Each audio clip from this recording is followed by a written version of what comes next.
Oke, kita mulai ya. Jadi namanya siapa?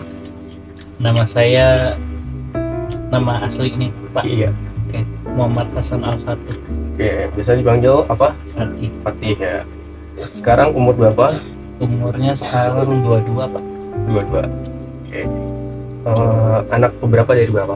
Anak pertama dari 3 bersaudara. Anak pertama dari 3 bersaudara. Iya. Kira-kira sekarang nih, kamu lagi ada masalah apa sih?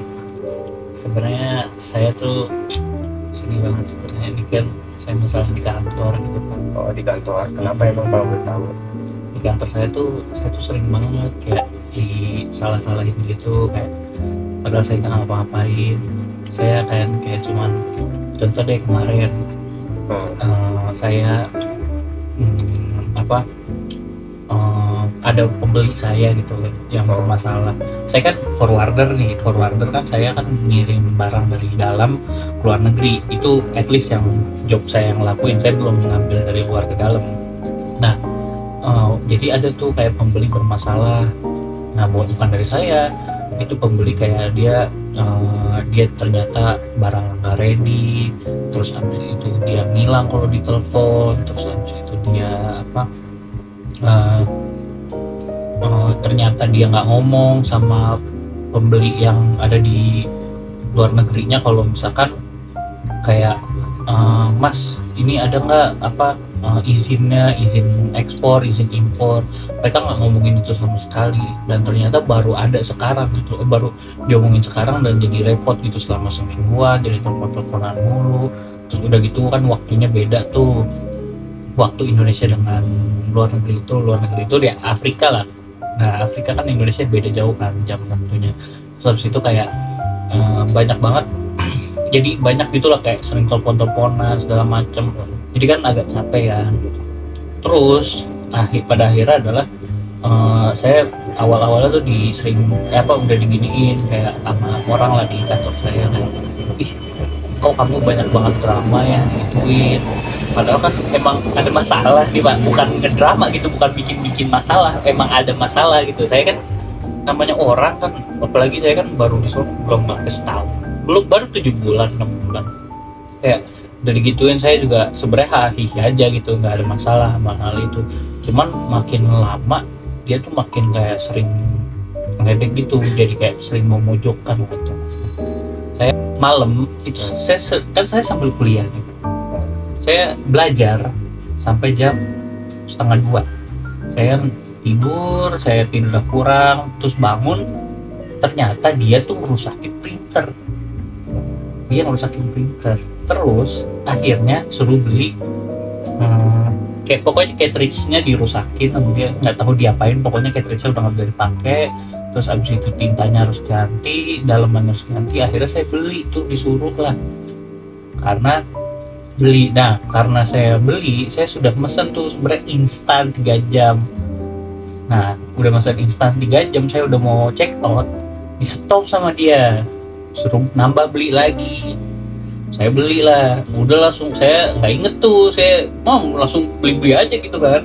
Nggak taunya reguler, tiba-tiba di toko di tokonya. Saya kan kaget tuh ya, saya pun tak tahu gitu kan. Tiba-tiba begitu langsung udah tuh saya bilang kayak, kamu kerjanya ngapain sih, salah mulu, emang sehari-hari kamu mikir apa sih gitu loh. Maksud saya kan salah, memang di situ posisi saya salah gitu, saya nggak mesen itu. Cuman kan itu bukan masalah pekerjaan, dan printer di kantor itu ada 2 biji, yang satu dirusakin sama beliau, yang saya tidak pernah nyentuh printer itu sama sekali. Ya udah, kenapa nggak dia aja tanggung jawab sendiri. Akhirnya saya dibilang begitu, saya naik pitam lah tiba-tiba, karena di situ posisinya saya masih ngantuk.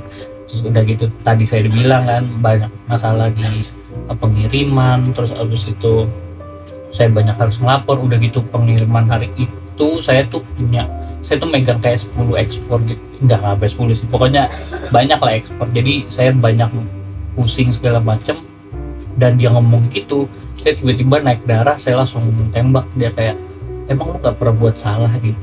Kayak, awas bapak kalau ngelakuin salah, saya cecer, saya gituin. Saya kan gak enak gitu sebenarnya gitu, kayak tiba-tiba marah gitu kayak ngapain sih, aneh banget.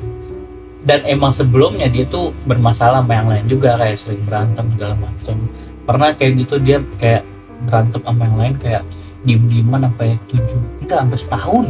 Ih, itu kan malu-maluin deh, udah bapak-bapak. Kayak sekarang yang jadi masalah bagi saya adalah gimana caranya saya tuh ngadepin gitu loh.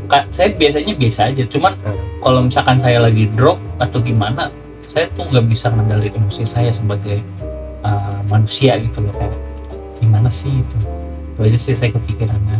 Oke, mungkin saya bakal ngerangkum dari apa yang telah Anda sampaikan, kamu sampaikan. Berarti di sini adalah permasalahannya itu di tempat kerja ya? Iya.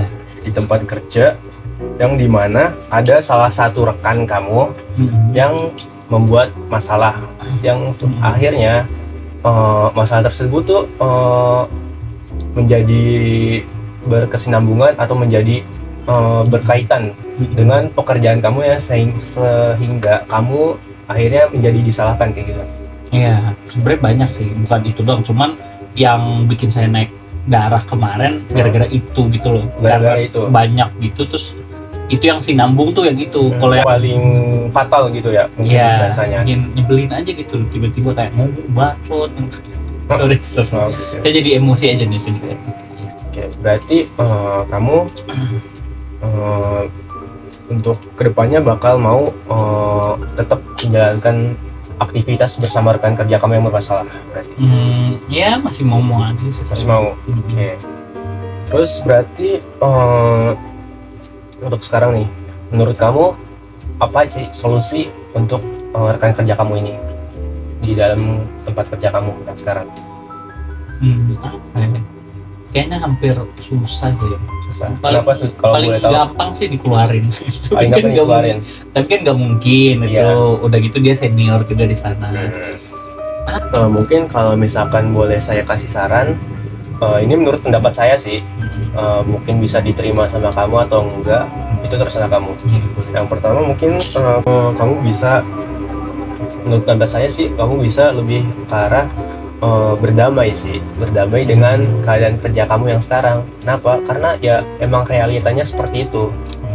Mau cari tempat kerja lain, ya kamu bakal terima resikonya sih, resiko buat diterima atau enggaknya lagi di tempat kerja yang lain seperti itu. Kamu mungkin lebih ke arah berdamai sih dengan keadaan kerja kamu, kalau misalkan kamu masih ingin kerja di tempat tersebut. Oke, mungkin selain solusi yang tadi sudah saya berikan juga, mungkin kamu bisa mencari coping mechanism atau pelampiasan terhadap kekesalan kamu daripada di tempat kerja. Apa tuh?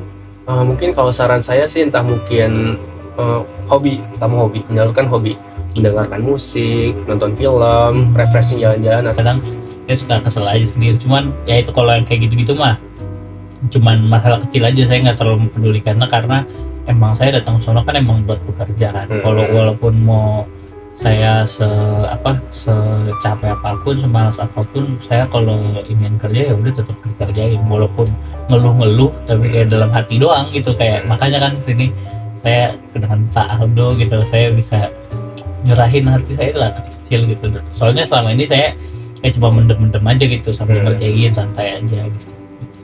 Oke, baik. Untuk kedepannya mungkin kamu harus tetap lebih semangat,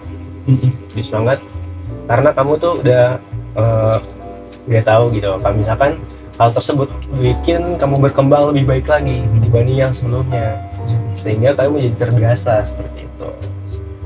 Oke, kamu tetap lebih santai aja, bukan dalam artian santai bekerja, tetapi lebih ke arah dalam menghadapi masalah. Harus berpikir di luar masalahnya, jangan fokus ke masalah, tetapi jalanin aja apa yang sekarang lagi dilakuin. Satu lagi, kira-kira setelah dari hasil konseling ini, perasaan kamu tuh dari 1 sampai 10 lebih kemana? 100 kayaknya sih. 100 berarti 10 berarti kamu tuh lega dan merasa lebih kayak apa ya, masalah Iya. kamu tuh udah jadi gue ya, Ya lebih baik gitu, saya Lebih lebih mengerti bersinar gitu lah kayak Oh. masa depan saya tuh. Oke, terima kasih, mungkin itu saja sih. Terima Iya. kasih ya.